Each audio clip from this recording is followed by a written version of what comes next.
নমস্কার, CNN 24 এর আজকের সংবাদে আমি শিবানী আপনাদের সবাইকে জানাই স্বাগত। প্রথমে দেখে নেব আজকের সংবাদ শিরোনাম। বরাক জুড়ে উৎসাহ, উদ্দীপনা ও যথাযোগ্য মর্যাদায় 19শে মে ভাষা শহীদ দিবস উদযাপন।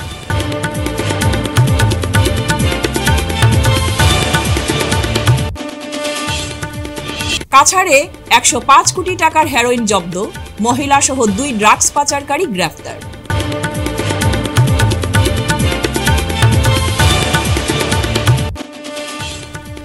বিভিন্ন কর্মসূচির মধ্য দিয়ে বরাকবঙ্গ করিমগঞ্জ শহর সমিতির 19শে মে ভাষা শহীদ দিবস পালন।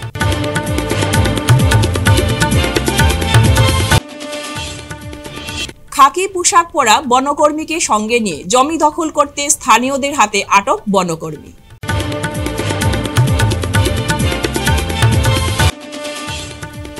শিলংপট্টি অগ্নিকাণ্ডে আহত যুবতীর উন্নত চিকিৎসার জন্য সরকারি সাহায্যের আর্জি পরিবার সদস্যদের।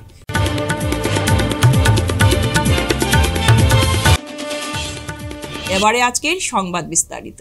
রবিবার 19শে মে ভাষা শহীদ দিবস উপলক্ষে সকালে শিলচর রেল স্টেশনের শহীদ বেদী ও শ্মশানঘাট শহীদ বেদীতে শ্রদ্ধাঞ্জলি অর্পণ করেন অগণিত মানুষ। এই কর্মসূচিতে ছিলেন রাজ্যের মন্ত্রী পরিমল শুক্লবৈদ্য, শিলচরের সাংসদ রাজদীপ রায়, শিলচর জেলা কংগ্রেস সভাপতি অভিজিৎ পাল, লোকসভা নির্বাচনের কংগ্রেস প্রার্থী সূর্যকান্ত সরকার, উত্তর করিমগঞ্জের বিধায়ক কমলাক্ষ দে পুরকায়স্থ সহ বিভিন্ন দল, সংগঠন ও ছাত্রছাত্রীরা। 19শে মে ভাষা শহীদ দিবস উপলক্ষে শিলচরের নানা জায়গায় সাংস্কৃতিক অনুষ্ঠান সহ পথনাটিকা অনুষ্ঠিত হয়েছে। মন্ত্রী পরিমল শুক্লবৈদ্য বলেন, আজকের দিন সবার জন্য স্মরণীয় হয়ে থাকবে। 11 জন শহীদের জন্য বরাকে বাংলা ভাষা সরকারি ভাষা হিসেবে স্বীকৃতি পেয়েছে এবং খুব শিগগিরই শিলচর রেল স্টেশন ভাষা শহীদ রেল স্টেশন নামে স্বীকৃতি পাবে এবং সরকার সব সময় মাতৃভাষার রক্ষাতে কাজ করে যাচ্ছে। আমরা সবাই জানি, যারা বাংলায় কথা বলি, যারা মাতৃভাষায় কথা বলি, বিভিন্ন মাতৃভাষা হতে পারে। আমরা সবাই জানি যে আজকের দিনটা আমরা যারা মায়ের কথা বলি, আমাদের জন্য বড় ভালো দিন, বড় স্মরণীয় দিন। কারণ 61 আজকের দিনটায় মাতৃভাষার প্রতি সম্মান জানিয়ে আমাদের এই মাটিতে আমাদের সমাজ ব্যবস্থার থেকে বাংলা ভাষার জন্য 11 জন শহীদ হয়েছিলেন।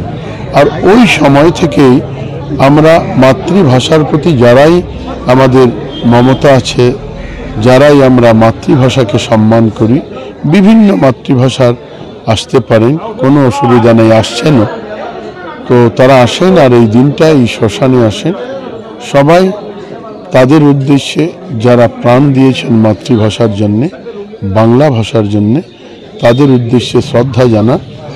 কোনো টাকা যখনই ব্যবহার করা হয় তখন স্বাভাবিকভাবে তার কোনো না কোনো প্রজেক্ট যদি তৈরি করতে হয়, তার জায়গার কথা আছে, কোন পরিবেশে তৈরি করার প্রয়োজনীয়তা আছে, সব মিলিয়ে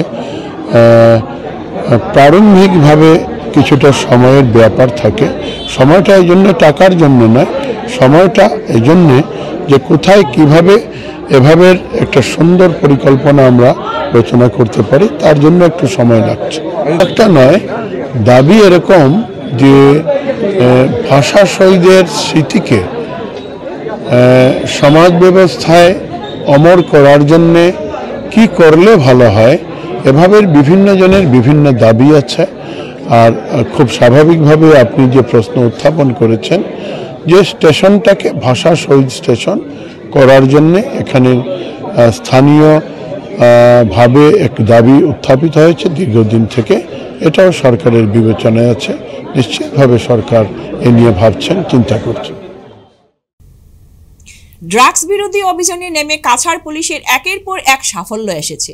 গোপন সূত্রের খবরের ভিত্তিতে রবিবার রাতে কাছাড় পুলিশ এক অভিযানে নেমে শিলচর আইজল বাইপাস সংলগ্ন আতালবস্তি এলাকা থেকে MJO 1N4073 নম্বরের একটি হুন্ডাই গাড়ি তল্লাশি চালিয়ে 9টি লেদারের ব্যাগ ও 60টি সাবানের বাক্স থেকে 10 কেজি 333 গ্রাম হেরোইন জব্দ করতে সক্ষম হয়েছে।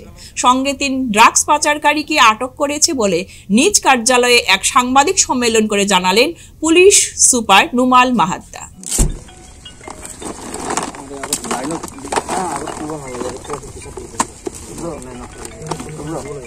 তুমি এটামান জোখা দুটামান জোখা মেশিনটো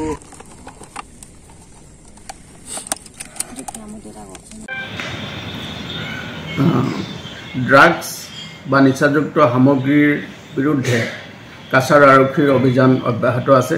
আপোনালোকে দেখিছে বিগত দিনতো আমি এই অভিযান অব্যাহত ৰাখিছোঁ আৰু অসমৰ মাননীয় মুখ্যমন্ত্ৰী ডাঙৰীয়াই অসমখনক ড্ৰাগছমুক্ত কৰাৰ যি পণ লৈছে তাক সৰুগত কৰি আমাৰ অভিযান অবিৰতভাৱে চলি আছে। আৰু তাৰ এক বিশেষ অংশস্বৰূপে যোৱা নিশা আমি এটা বিশেষ অভিযান চলাইছিলোঁ আৰু সেই অভিযানটো চলিছিলে আমাৰ শিলচৰ আইজল বাইপাছত আৰু অঞ্চলটো আছিলে অটল বস্তি নামৰ অঞ্চলটোত আমাৰ এটা অভিযান চলিছিলে। আৰু অভিযান কালত চুবুৰীয়া ৰাজ্যৰ পৰা এখন গাড়ী I10 গাড়ী, গাড়ীখনৰ নাম্বাৰ হ'ল MZ01N4073। এই I10 গাড়ীখন আমি ইণ্টাৰচেপ্ট কৰোঁ আৰু ইণ্টাৰচেপ্ট কৰাৰ পাছত যেতিয়া আমি খান তালাচী চলাওঁ, যেতিয়া আমি চাৰ্চ কৰোঁ, তাৰ পৰা বৃহৎ পৰিমাণৰ ড্ৰাগছ হিৰ'ইন আমি জব্দ কৰিবলৈ সক্ষম হৈছোঁ। আৰু সেই ড্ৰাগছৰ যি পৰিমাণ আমি পাইছোঁ তাত আমি 9টা লেডাৰ বেগ বা চামৰাৰ বেগত তাত হিৰ'ইন ভৰ্তি আছিলে, ছাছপেক্ট টু বি হিৰ'ইনছ, আৰু 60টা চাবোনৰ বাকচ যাক আমি জব্দ কৰিছোঁ। আৰু এই গোটেইখিনি যি পৰিমাণৰ আমি ড্ৰাগছ জব্দ কৰিলোঁ, সেই ড্ৰাগছৰ যিটো পৰিমাণ হ'ল 10.33 কিলোগ্ৰাম, মানে 10.33 কিলোগ্ৰামৰ হিৰ'ইনছ আমি জব্দ কৰিছোঁ। আৰু জব্দ কৰাৰ লগতে সেই গাড়ীখনত সৰবৰাহ কৰা 3জন ব্যক্তি, আৰু 3জন ব্যক্তিৰ ভিতৰত এগৰাকী মহিলাও আছে। তেওঁলোক চুবুৰীয়া ৰাজ্যৰ, তেওঁলোক আন্তঃৰাষ্ট্ৰীয় সীমামূৰীয়া জিলাৰ পৰা তেওঁলোক আহিছিলে আৰু আমি তেওঁলোকক ইণ্টাৰচেপ্ট কৰোঁ। আৰু ইণ্টাৰচেপ্ট কৰাৰ পিছত 3জন ব্যক্তিকে আমি যেতিয়া খান তালাচী চলাওঁ, তাৰ পাছত 3জনকে আমি গ্ৰেপ্তাৰ কৰোঁ। বরাক উপত্যকা বঙ্গ সাহিত্য সংস্কৃতি সম্মেলন করিমগঞ্জ শহর সমিতি 19 মে ভাষা শহীদ দিবস বিভিন্ন কর্মসূচির মধ্য দিয়ে পালন করেছে। স্থানীয় শম্ভুসাগর উদ্যানস্থিত শহীদ মিনার প্রাঙ্গণে আয়োজন হয় নানা কার্যক্রম। বাংলা ভাষার মর্যাদা রক্ষার্থে 11 জন সেনানীর আত্মবলিদান তা স্মরণ করে তাদের প্রতি বিনম্র শ্রদ্ধা জানানো হয় পুষ্পার্ঘ্য ও মাল্যদানের মাধ্যমে। এদিন শহীদ দিবস পালন অনুষ্ঠানে ভারতীয় রেডক্রস সোসাইটি, ভারত বিকাশ পরিষদ, পুরসভা সহ আরো বিভিন্ন সামাজিক সংগঠন সহ প্রতিষ্ঠান অংশগ্রহণ করে। 19-এর প্রেক্ষাপট নিয়ে আলোকপাত করেন বিধায়ক কমলাক্ষ সহ অন্যান্য।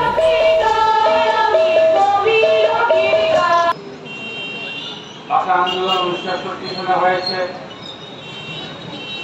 তারও এক ফর্মুলা, তার এক নিয়ম করে দেওয়া হয়েছে। সেটা যাতে রক্ষিত থাকে। 1961 সালে 19 মে এই আত্মবলিদান, 11 শহীদের যে বলিদান, এই বলিদান যে আমাদের অধিকার দিয়েছে, আমরা কি এই অধিকার দুটি আমরা রক্ষা করতে পারবো না? আমাদের দেশে এত হীনমন্যতা কেন আশঙ্কা করবো? টিচার অভাব রয়েছে, কি রয়েছে? আসামে এসে আগামী দিনে এই যা শহীদের মর্যাদা কি করে দেওয়া যায়, বাংলা ভাষা কি করে এখানে চলবে, তার যে ফর্মুলা দিয়েছেন, এই দুইটা অধিকার সম্পর্কে আমরা একটু সবসময় খেয়াল রাখা। রবিবার রাতে কয়েকজন খাকি পোশাক পরিধান করা বনকর্মীকে সঙ্গে নিয়ে জমি দখল করতে এসে বিপাকে পড়েন কাছাড়ের বন বিভাগের কর্মরত ফখরুল বরবুইয়া নামের এক বনকর্মী। অভিযোগ মতে স্থানীয় রিয়াদ চৌধুরী নামের এক ব্যক্তির জমি দখল করতে এসেছিল। রিয়াদ চৌধুরী অভিযোগ তিনি কর্মসূত্রে লঙ্কায় থাকেন এবং শিলচর রংপুরের কয়েক বিঘা জমি রয়েছে উনার। রংপুরের জমি ও ঘরটি দেখাশোনার জন্য উনার ভাই শাহজাহান চৌধুরীকে সমঝে দিয়েছিল দীর্ঘদিন ধরে। হঠাৎ করে রিয়াদ চৌধুরী জানতে পান উনার ভাই ঘর ও জমি জালিয়াতি করে বিক্রি করে দিয়েছে ফখরুল বরবুইয়া নামে এক বনকর্মীর কাছে এবং রবিবার রাতে খাকি পোশাকে কয়েকজন লোক এসে ওই জমি দখল করার চেষ্টা চালায় বলে অভিযোগ রিয়াজ। আমি যাইতে লাগছে হুজাই ডিস্ট্রিক্ট লঙ্কাত আইলে আমি 2-3 মাস পরে পরে আই আমার বাড়ি দিয়ে দেখাশোনা করি আমি যাই গিয়া। যেহেতু আমি সবসময় আইতে পারি না, আমার ছোটো ভাইরে কইছি তুই আমার বাড়িতে থাক। হ্যাঁ আমরা মিউচুয়াল আসলাম, তখন বললাম আমি তুই থাক আর আমি আইলে দেখাশোনা করবো, তুই এখন দেখাশোনা কর, ওটা কোনো অসুবিধা হলে আমার জানাইস। হ্যাঁ দেখাশোনা করে, আমি আইলে তার কেন থাকি, তার কেন খাই, আমার ঘরও থাকি, আমি আমার ঘরও খাই, হ্যাঁ আমার ঘরও থাকে। দেখাশোনা করার লাগে আমার বাইরে আমি রাখছি। শাহজাহান চৌধুরীর নাম, তার সাজু বলিয়া। আজকে সকালে শুনি যে হে এই মাটিটা জালিয়াতি একটা দলিল করিয়া একটা মানুষকে বুর্বক বানাইয়া, এই মানুষটাও আমি ভাবতাম হে বোধহয় বুর্বক হয়েছে। যখন আমি জানলাম যে হে উইলিং, তখন হে মাটিটা কিনছে তার কাছ থেকে জালিয়াতি দলিল করিয়া। যখন কিনলো, তখন কেনার পরে আমি জানি না, আজকে সকালে যখন হে আইয়া দখল দিয়া গেল গিয়া তারে শাহজাহান চৌধুরী যে সাজু নাম আমার ভাই, যেটা ছোটো ভাই, হে গড় ফোন সুইচ অফ করিয়া তার মেসেজ লইয়া হয়ে গেছে গিয়া এই মানুষটারে গড় সমঝাইয়া দিয়া। আমি তারা দেখাশোনার লাগিল আসলাম। হে এটার গেছে বেচিয়া, হে কীরকম এনওসি পাইলো, গভর্নমেন্টে তারা কীরকম এনওসি দিল আমি জানি না, কীরকম তারা জালিয়াতি করে দলিল করিয়া হে বাড়ি ফালাইয়া গেছে গিয়া। যখন আমি শুনলাম যে মানুষ ঢুকি গেছুন গিয়া বাড়ির ভিতরে, খেয়ে আমি আইসি, আইয়া আমার বাইরে রাখছি। দেখার পরে আমি লঙ্কা থেকে আমার সময় লাগছে, সন্ধ্যা পরে আইয়া ঢুকিয়া তো আমার বাড়িটারে কোনো সাড়া পাইছি না আমি। তখন আমি সাইড দিয়ে দেখছি ভিতরে আরো মানুষ পুলিশ লইয়া, পুলিশ মানে খাকি ড্রেস লাগাইল ঢুকতে চাইছি। তখন তারা গেটটা খুলছে না, দেখছি আমি ভিতরে তারা আটাটি করে, আমি ডাকি আর তারা গেট খোলার লাগে খুলছে না। তখন সাইডের একটা বেড়া ভাঙিয়ে আমি ঢুকি আমার বাই পাইছি না। তখন তারা আমি তারাটা কইছি, তারা দেখছি লাঠি লইয়া বাড়াইছুন আমার মারতা। তখন আমি ভাবছি তো আমার বাইরে মারি লাইছুন মনে হয়। তখন আমি গিয়া বাইরে খুঁজিয়া পাইছি না। তখন তারা কইছুন না, আমরা তোমার বাইরে জমিন বেশি হয়ে গেছে গিয়া, আমরা দখল দিয়া গেছি। এরপরে তারা যখন আশ্বাসন মানছে চিল্লি শুনলা, তখন আমার জিগাইছুন কিতা হয়েছে। যখন জিগাইছুন তারা দেখছেন আমারে যা জিগাই দিয়ে এরা লাঠি লুটিলে বাড়িয়েছেন, এরা মারধরা করতা, এরারে মারধর করছই না কিছু। তখন আমারে তারা বাসাই দিয়ে এরারে আটকাইছুন, তারা মারছেন, আমারও মারছেন। তখন আটকাইতে গিয়ে পুলিশে শুনছে থানাত রংপুর আউটপোস্ট সেকেন্ড, আমারও বাইটারে মারছেন তারা বহুত বেশিও। তখন হ্যাঁ আমার বাসাইতে গেছিলো, চৌকুক ফুলাই লইছিল আমার বাইর। যখন রংপুর থানায় হাল্লা চিল্লা শুনছে, তখন রংপুর থানা আইসে, আইয়া দুপক্ষরে তারারে এবং আমারে দুজনকে কইছি তোমরা থানা তাও, থানাত বইয়ে জিনিসটা মায়ের করে লাভ নাই, থানা তাও, নাইলে আমরা উঠাই আনিমু, তোমরা অ্যারেস্ট করবো, লক আপ করবো। আমি 107 একটা দিমু। এখন বর্তমানে আমার শারীরিক অবস্থাও বলা নাই, আমি কালকে সকালে উঠিয়া একটা 107 দিয়া রাখবো, রাত্রেও বহুত হয়ে গেছে গিয়া। আর আমি কোর্টের মাঝে আমি আপিল করবো, কোর্টের মধ্যে আমি আপিল করবো। কোর্টে যদি আমার সত্য থাকিয়া থাকে, কাগজে যদি আমি ফাইয়া থাকি, কোর্টে আমার দিব, আমি আশা করি আমার সমঝাইয়া দিব। আমার কোর্টের কাছে আমার এটা বিশ্বাস আছে। এরপরে আমি মুখ্যমন্ত্রীর কাছে যেটা করা লাগে, লেখা লাগে, আমি লেখমু। আমি আশা করি আইন আমার লগে থাকবো। আমি যদি সত্যি হয়ে থাকি, আমার মাটির মালিক হয়ে থাকি, তে আইনে আমারে দিয়া দিব। শিলচর শিলংপট্টির ভয়াবহ অগ্নিকাণ্ডে শনিবার এলাকার বসুন্ধরা অ্যাপার্টমেন্টের 4তলা ভবন থেকে প্রাণ বাঁচাতে গিয়ে নিচে পড়ে বছর 19-এর এক রসিতা সিংহ নামের এক যুবতী গুরুতর আহত হন। ঘটনার পর স্থানীয়রা তাকে উদ্ধার করে হাসপাতালে প্রেরণ করেন। ঘটনায় যুবতীর পা ভেঙে যায়, বর্তমানে তার সার্জারির প্রয়োজন। কিন্তু পিতা গোলাপী সিং দিনমজুর হওয়ায় আর্থিক দুর্বলতার জন্য আহত রসিতা সিংহের উন্নত চিকিৎসার প্রশ্ন চিহ্নের মুখে এসে দাঁড়িয়েছে। যদি অতি সত্বর তার সার্জারি করা না হয়, তাহলে হয়তো আগামীতে সেই যুবতী চলাফেরা করতে সমস্যার সম্মুখীন হবে। গোটা পরিস্থিতির কথা মাথায় রেখে আহত রসিতা সিংহের পিতা গোলাপী সিংহ ও ভাই প্রমজিৎ সিংহ রবিবার সংবাদ মাধ্যমের সামনে তাদের আর্থিক সংকটের কথা তুলে ধরে নিকা কম্পিউটারের ইনস্টিটিউট কর্তৃপক্ষ ও উধারবন্দের বিধায়ক মিহিরকান্তি সোম সহ সরকারের সহযোগিতা কামনা করেছেন। কিন্তু সরকার তরফ থেকে একটু হেল্প চাই আর কি। এখন বর্তমানে তো তারা তো পুলিশ মানে খাবার নাই, বুঝে নাই, সুযোগ কষ্ট করে এখানে আনছি, যে সরস্বতী এখানে আনছে, যে একটু হেল্প চাইছিল আর কি। ওই জন্য আর কি একটু রিকোয়েস্ট করে আপনাকে এলআইটি শিলচর ট্রিপল আইটি মানে প্রস্তুত দিয়ে কম্পিটেন্স দিয়ে একটু মানে সাহায্য চাইছিল আর কি। আপনার বিধায়ককে জানাইছেন?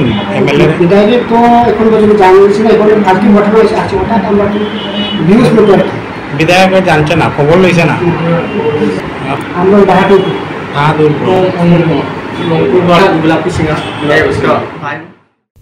বাংলা ভাষার মর্যাদা রক্ষার আন্দোলনে প্রাণ উৎসর্গ করা এক মহিলা সহ 11 জন বাঙালির স্মৃতি রক্ষার্থে প্রতি বছর 19 মে গোটা বরাক উপত্যকায় ভাষা শহীদ দিবস পালিত হয়ে আসছে।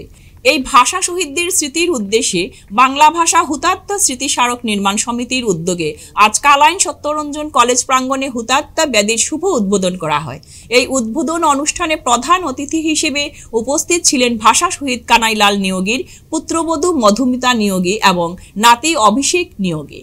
উনাদের হাত ধরেই আজ 19 মে হুতাত্মা বেদির শুভ উন্মোচন করা হয়। হুতাত্মা বেদির উদ্বোধক উপলক্ষে এদিন কলেজে প্রাঙ্গণে বিভিন্ন অনুষ্ঠানের আয়োজন করা হয়। কলেজে আমাকে আমন্ত্রিত করা হয়েছে 19 মে উপলক্ষে।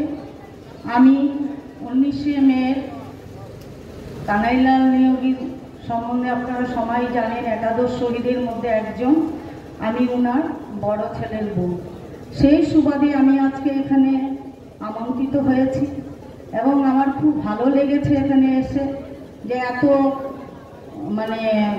বাংলা ভাষাকে, যেহেতু আমরা বাঙালি, বাংলা ভাষাকে আমরা সম্মান জানিয়ে আজকে সত্যরঞ্জন রায় কলেজে একটা শহীদের, একাদশ শহীদের স্মৃতিসৌধ বানাতে পেরেছেন।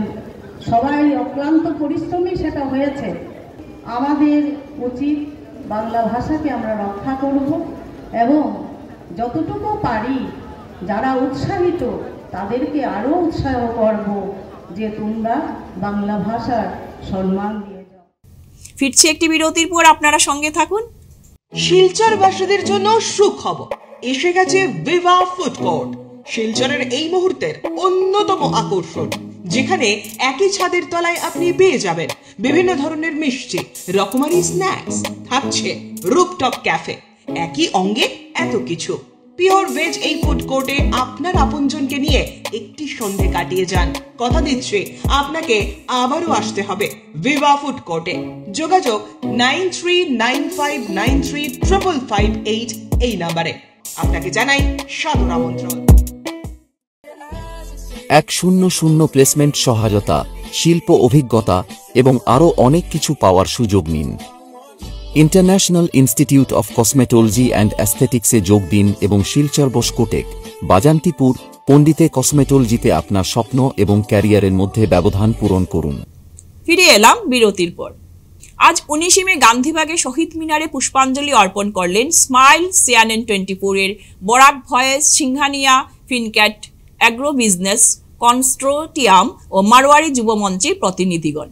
স্মাইল ও বরাক ভয়েসের সভাপতি বিশিষ্ট আইনজীবী রজত ঘোষ, কার্যকরী সভাপতি সূর্যত সুম সহ সভাপতি সৌমিত্র দত্ত, রাজীব পুরকায়স্ত সহ CNN24 এর ম্যানেজিং ডিরেক্টর জয়জিৎ বিশ্বাস আজ একাদশ ভাষা শহীদের প্রতি শ্রদ্ধাঞ্জলি অর্পণ করে। শিলচর শহরতলি চিরুকান্দিতে 40 ঊর্ধ্ব এক কাঠমিস্ত্রির ঝুলন্ত লাশ উদ্ধারের ঘটনায় চাঞ্চল্য ছড়িয়েছে। জানা যায় দুধপাতিল মধুরাঘাটের বাসিন্দা 40 বছরের নুরুদ্দিন বরভুইয়া আত্মহত্যা করেছেন। নুরুদ্দিন স্ত্রী এবং 2 সন্তানকে নিয়ে চিরুকান্দির একটি ভাড়া বাড়িতে থাকতেন। বিগত 5 বছর থেকে চিরুকান্দি এলাকারই একটি ফার্নিচারের কারখানাতে কাঠমিস্ত্রি হিসেবে কাজ করতেন তিনি। প্রতিদিনের মতো শনিবার সকালে কাজের উদ্দেশ্যে ঘর থেকে বের হয়ে বিকালে আর ঘরে ফিরে আসেননি। কিন্তু হঠাৎ করে রবিবার ভোরে ওই কারখানার বাইরে একটি গাছের মধ্যে ঝুলন্ত অবস্থায় তাকে দেখতে পাওয়া যায়। এখানে আমরা পাড়ার মধ্যে চিরকান্দি 90 নম্বর পাট্টা, এখানে একটা বিয়া করছেন, তাই 2 নম্বর বিয়া। এটা বিয়া করার পরে এখানে থাকেন, তাই ভাড়াতে থাকেন। ভাড়াতে থাকা সত্ত্বে এই ফ্যাক্টরিতে কাজ হয়, ইন্ডাস্ট্রি, মডার্ন কোড ইন্ডাস্ট্রি কয়। এটা এখানে আগেই বিভিন্ন হয়েছে, এইরকম ঘটনা হয়েছে।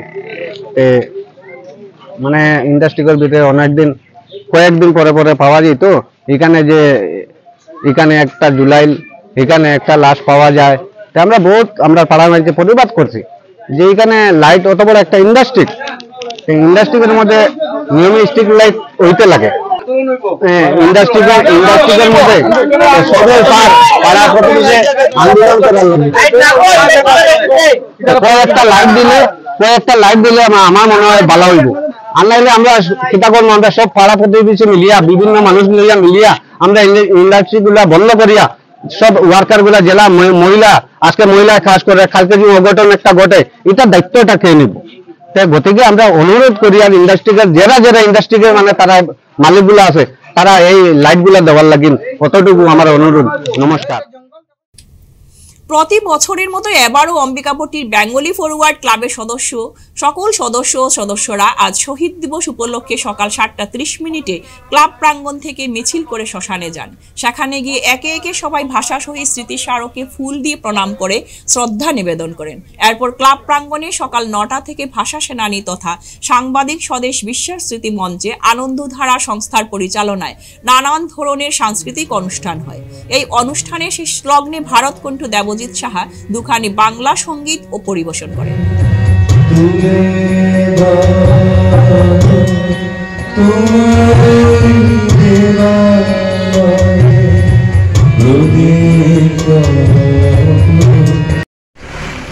তেষট্টি বছর পূর্তি উপলক্ষে আমরা বেঙ্গলি ফরওয়ার্ড ক্লাব আমাদের পুরনো শহীদ বেদি স্থানান্তরিত করে এখানে স্থাপিত করেছি নতুন শহীদ বেদি এবং গতকালই সেই শহীদ বেদি উন্মোচিত হয়েছে। একটু আগে আমাদের সম্পাদক বিশ্বজিৎ তিনি বলেছেন আমরা এখন আমাদের মধ্যে আছেন বিশ্বের প্রথম মহিলা ভাষা শহীদ কমলা ভট্টাচার্যের দ্বাদশপুত্রী প্রধান লেখিকা এবং 19 নিয়ে যিনি দীর্ঘদিন ধরে গবেষণা করছেন সেই বর্ণালী ভট্টাচার্য, তাকে এবং উপস্থিত সবাইকে আমি আন্তরিক অভিনন্দন জানাই। পূর্ব সুনাইয়ের নাবালিকাকে গণধর্ষণ মামলা নিষ্পত্তির জন্য পীড়িতের পরিবারকে হুমকি দিয়েছে অভিযুক্তরা। এতে আতঙ্কিত হয়ে পুলিশ সুপারের কাছে লিখিত অভিযোগ জানান নাবালিকার পিতা। অভিযোগ মতে গত 15 ফেব্রুয়ারি সন্ধ্যা রাতে হাতিকাল জিপির এক নাবালিকাকে ফুসলিয়ে যায় স্থানীয় দিলবার হোসেন লস্কর নামের মূল অভিযুক্তা এবং তার গাড়ি দিয়ে অন্যত্র নিয়ে গিয়ে 4 জন মিলে গণধর্ষণের পর শেষ রাতে ক্ষেতের মাঠে অচেতন অবস্থায় ফেলে চলে যায়। অভিযুক্তরা পরদিন অর্থাৎ 16 ফেব্রুয়ারি কচুদরম থানায় ঘটনার বিবরণ জানিয়ে 4 জনকে অভিযুক্ত করে মামলা করে নাবালিকার পিতা। 18 তারিখ গেছে না কালকে 18 তারিখ গেছে গিয়া আবার স্যারের কাছে ওখান দিছি আগর অ্যাপ্লিকেশন এখন তখন দিয়ালে ও স্যারে ফোন করিও হিসাবটা কইছেন মানে আচ্ছা আমি যেন তা আপনার দরিয়া তুমি ফাটাই দেও ও খাওয়ার বাদে আমি আইসি এখন ও ফিরিয়া দেওয়ার বাদে আইসি এখন ফিরিয়া বলে মাতামাতি ও নেগো ধুনিয়ার মাত ওইটা পয়সা কেউ দাম তারা পয়সা দিছি পয়সা আমার দেও ওটা মতামত নগদ শুনিয়ে আই আর আমরা আপনারা তো শুনছি না আমি ওখানে চাই স্যার আমি আমার সব বিচার চাই ওসি স্যার এসপি স্যারও কাছে দিয়ে আইছি তাই নিয়ে একটা শান্তি দিয়েছেন কইছেন যেন আমি ওসি স্যারে আসামি দরটা আমি মনে শান্তি পাইছি তাতে সিলুর জানাইয়া ওসি স্যারটাও জানাইয়া ওসি স্যারে আসামিটা ধরিয়া দরকা আর আমার হেমন্ত স্যার দিয়েও আমি সিলুর জানাইয়া আমি সবর কাছে বিচার দিয়ারে মাতে আমার বিচারটা সব বিচারটা আমি চাই যাতে আমার কোনো ক্ষয়ক্ষতি যাতে হয় না যে করলে আমার তা হ্যারাসমেন্ট করতে চাইতে আমার তা আমি একদম একলা পড়ে গিয়েছি আর কোনো উপায় নাই আমার আমরা মেট্রিক পরীক্ষা দিতে পারি না পরীক্ষার আগের দিন অত বড় ঘটনা করি একদিন পর্যন্ত তারা আসামি পর্যন্ত গুলি দিলা আমি ওই জিনিসটা চাই যে আমার শুভ বিচারটা আমি চাই। আকস্মিক আগুন লেগে একটি দোকান পুড়ে ছাই হলো টিআরকে সড়ক সংলগ্ন পূর্ব কাঠিগড়ার তারিণীপুর 3য় খণ্ডে। ঘটনাটি সংঘটিত হয়েছে শনিবার রাত আনুমানিক 10টায়। এতে ক্ষয়ক্ষতি হয়েছে আনুমানিক 3.5 লক্ষ টাকা। দোকান মালিক নূর আহমেদ তালুকদার জানান প্রতিদিনের মতো শনিবার রাত 9:30টার সময় তিনি দোকান বন্ধ করে বাড়িতে চলে যান। তার পর মুহূর্তে অর্থাৎ রাত 10টার সময় হঠাৎ তার দোকানে ধাউ ধাউ করে আগুন লাগার দৃশ্য দেখতে পায় স্থানীয় পথচারীরা। হাল্লা চিৎকার শুরু করেন। স্থানীয়দের হাল্লা চিৎকার শুনে নূর আহমেদ তালুকদার সহ তার বাড়ির আশপাশের লোকজন দৌড়ে এসে দেখতে পান তার রেশন দোকানে দাউ দাউ করে আগুন জ্বলছে। আমরা এই আগুন দেখিয়া আমরা দৌড়েই আইছি, আশপাশ মানুষ আমরা সব মানুষ আইসি গ্রামবাসীর মানুষ আইয়া এই গোটার বাঁচাল গেছে না দারোর দোকান আর একটা দোকান আসলো ওটারে কোনো রকম বাঁচাইছি আর আমরা মানুষে লাগিয়া মানুষে পানি মারতে মারতে আর মারিয়া সাহায্য পানি বাঁচানি হয়েছে জাল লাগিয়া যে দোকান চলছে এখানে কিছু যে দোকান জ্বলছে এই দোকানেও আমরা কোনো খোলে পারছি না, বহুত করছি চেষ্টা করছি করিয়া আমরা ফার্সি না দেখছি আর পুরো সাহরা নাই প্লাস ফোন মাসলাম ফায়ার ব্রিগেড আইতে একটু লেট হয়েছে এই আইসে ফায়ার ব্রিগেড হবে আরও ভালো হয়েছে ফায়ার ব্রিগেড পাওয়ার কারণে আমরা আরও অন্যান্য দোকান বাড়িঘর বাঁচিছি হ্যাঁ ফায়ার ব্রিগেডে মানে পানি দিছে দেওয়ার কারণে আমরা মানে ইয়ে হয়েছি এটাতে পুলিশ আসলো খাটিগোড়া পুলিশও আসে। গত কিছুদিন ধরে পূর্ব ধলাই পালংঘাট পুলিশ ফাঁড়ির অধীন সচিনপুর ও ভুটানখাল এলাকার বাইক ও স্কুটি চুরির দল সক্রিয় হয়ে ওঠায় এলাকার জনগণের মনে তীব্র আতঙ্কের সৃষ্টি হয়েছে। এ নিয়ে পালংঘাট পুলিশ ফাঁড়িতে একটি মামলা দায়ের করা হলেও বাইক বা স্কুটি উদ্ধারের কোনো খবর নেই। আমার গাড়ি 17 তারিখ রাত্রিবেলা আমার গাড়ি ভুটান থেকে আমার চুরি। কি গাড়ি? স্কুটি। গাড়ির নাম হল AS11G 1350। আমি থানাতে FIR দিয়েছি। কোন থানায়? পালংঘাট আউটপোস্টে। দেখছো নি শুরুতে? শুরুতে আমি দেখিনি। বাইকটা স্কুটিটা কই রাখছলা? উঠানে রাখছি। ডেইলি আমি রাখি, গত 1.5 বছর থেকে আমার গাড়ি আমি উঠানেই রাখি। কি ধরনের স্কুটি? ব্ল্যাক কালারের। আর আপনার গ্রামের নাম কি? সচিনপুর ধর্মীহল গ্রান্ট। কদিন হয়েছে চুরি হওয়ার? চুরি হওয়ার আজকে 2 দিন হয়ে গেছে। কোনো খোঁজখবর পাইছেন নি? কোনো কিছু পাইছি না। আজকে খবর পাইছি একটা দুধ পাতিল একটা গাড়ি ধরা পড়ছে কালকে রাত্রে, স্কুটি একটা ধরা পড়ছে, কিন্তু এখনো তো আমি তো আজ যাই নাই এখনো। আপনার নাম কি? শুভঙ্কর দে। আজ তারাপুরের ভাষা শহীদ স্টেশনে শহীদ স্মারক সমিতির ব্যবস্থাপনায় আর্য সংস্কৃতি বুদ্ধিনী সমিতির উদ্যোগে 5 গোষ্ঠীর গাই জয়গান অনুষ্ঠান হয়। এই অনুষ্ঠান শুরু হওয়ার পূর্বে সমিতির সদস্যরা স্টেশনের ভেতরে যেখানে সংগ্রামীরা শহীদ হয়েছিলেন সেখানে গিয়ে 1 মিনিট এরপর সমিতির সদস্য বিপ্লব দেবনাথ এ বিষয়ে বক্তব্য রাখেন। বক্তব্যের পরই শহীদ বেদিতে সমিতির সদস্যরা ফুল দিয়ে প্রণাম করেন। এ অনুষ্ঠানে ভারত সেবাশ্রম সংঘের গণসিন্ধু মহারাজ উপস্থিত ছিলেন। ভারতীয় সংস্কৃতি, দেশপ্রেম, রাষ্ট্রপ্রেম এবং দেশ জননীর জন্য যারা নিবেদিত প্রাণ তাদেরকে নিয়ে চিন্তন করেন। আমরা সবাই জানি 1368 বাংলার 5 জ্যৈষ্ঠ আমাদের এই রেলপট্টিতে রেল রোখা আন্দোলন করতে গিয়ে মাতৃভাষা রক্ষার জন্যে হাজার হাজার তরুণ তরুণী সেদিন বরাক উপত্যকার বিভিন্ন প্রান্ত থেকে এসে ঝাঁপিয়ে পড়েছিলেন। আর তাদের একটাই লক্ষ্য ছিল যে মাতৃভাষার সুরক্ষা। মাতৃভাষা নিয়ে যে আগ্রাসন শুরু হয়েছিল, তৎকালীন যে সরকার ছিল সেই সরকার সারা আসামকে এই বাংলা ভাষাকে অবজ্ঞা করে অসমিয়া ভাষাকে চালু করার জন্যে, অসমিয়া ভাষাকে সবার মধ্যে বাধ্যতামূলক করার জন্যে যে পরিকল্পনা করেছিলেন, সেই পরিকল্পনাকে ভেস্তে দেওয়ার জন্যে আমাদের এই অঞ্চলের উদীয়মান তৎকালীন তরুণ তরুণী আজ আমাদের মতোই তারা সেদিন বুঝতে পেরেছিলেন যে এই যে মাতৃভাষা, এই যে বাংলা ভাষা, যে ভাষাকে আমরা বলি মাতৃভাষা, মাতৃদুগ্ধ সম, এই মাতৃদুগ্ধ সম সেই ভাষাকে যদি আমরা রক্ষা করতে হয় তাহলে আমাদের সম্মিলিত আন্দোলন করতে হবে। আজকের খবর এ পর্যন্তই। নমস্কার।